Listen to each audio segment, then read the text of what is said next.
Hi there, happy Saturday. I hope you've had a wonderful weekend day.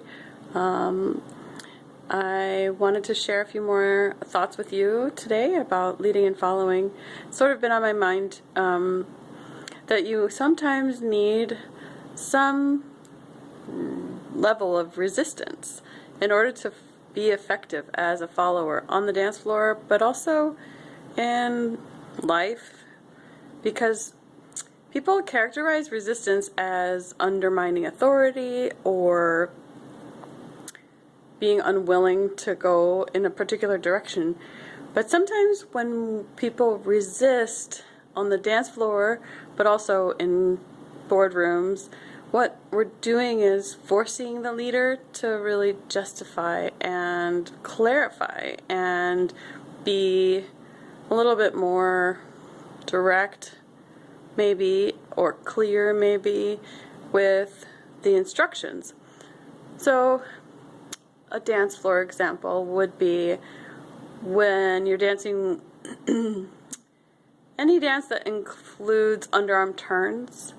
You need a level of resistance, almost think like bungee cords or rubber bands, in order to build up enough momentum to accomplish the turn. So a life correlation that I can think of might be sometimes you need to pull back, like with, what is it called? The little boys and girls, they play with the slingshot. That's what it is. When they pull back in order to release. So it seems counterintuitive at first glance because it feels like you're going the exact opposite direction of where you intend to go. But just like when you're throwing a ball, you don't start here and throw it. You take your hand, you wind up, and pull back, and then throw it. So just like that on the dance floor, sometimes you need to push forward in order to go backward. Or sometimes you need to feel a resistance backward in order to really come forward with a lot of momentum. So the same thing can happen in conversations or in just project leadership. I don't have a specific example in mind, that's why I'm hesitating. And I think you can probably imagine some scenarios where going along right away or going along to get along would actually wind up ultimately being counterproductive. Picture any meeting where you as a leader feel like you're surrounded by yes people, yes men, yes women, people that just agree and want to ingratiate themselves and want to be in your good graces and not actually adding any meaning or adding any value or challenging what you have in mind. Sometimes we need, as a leader, we need someone who's willing to put their neck out there and questioning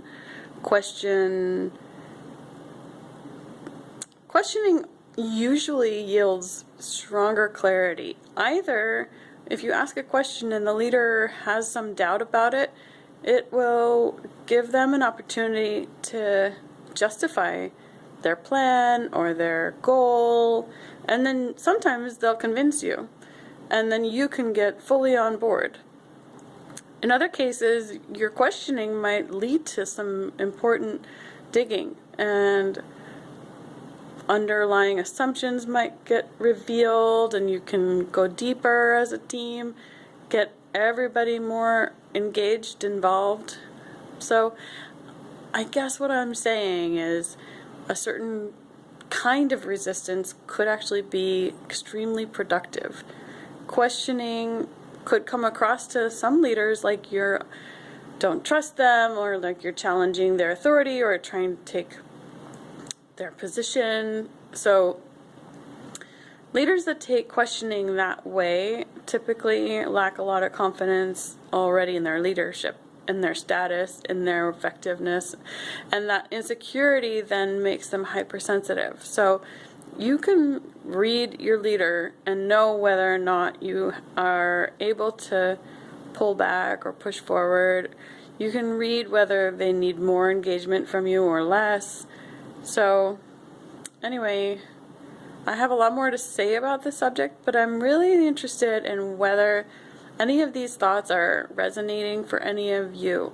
So it would mean the world to me if you comment on the video on YouTube, subscribe to my channel if you haven't already, or comment on Facebook. Put in some examples, ask me some questions, or in some way let me know if any of what I'm describing needs more clarification, because right now I'm working off of the assumption that some of you don't have a clue about dancing, so I'm trying to come up with other analogies that will help me make my point, because I don't think it's necessary to have done partner dancing in order to get the main thrust of what I'm trying to convey. It helps. I mean, I think sometimes it would also help to have a demonstration of the dancing.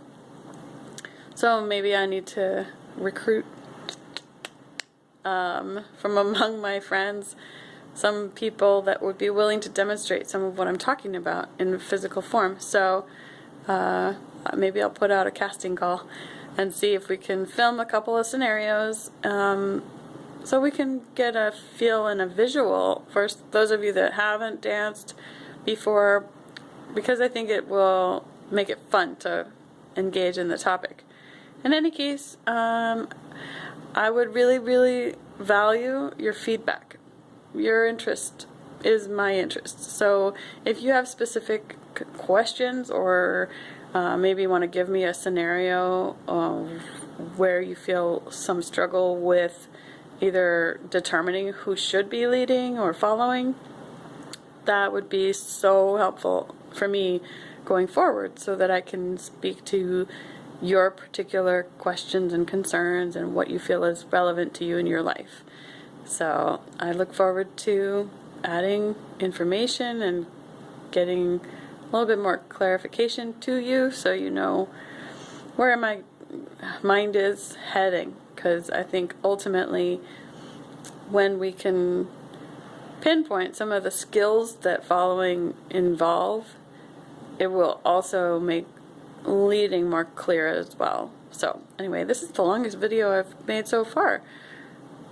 Anyway, it's been a long day, but I'm looking forward. Today is my Friday, and tomorrow is my Saturday. Tomorrow's actually, in the rest of the world, is Sunday.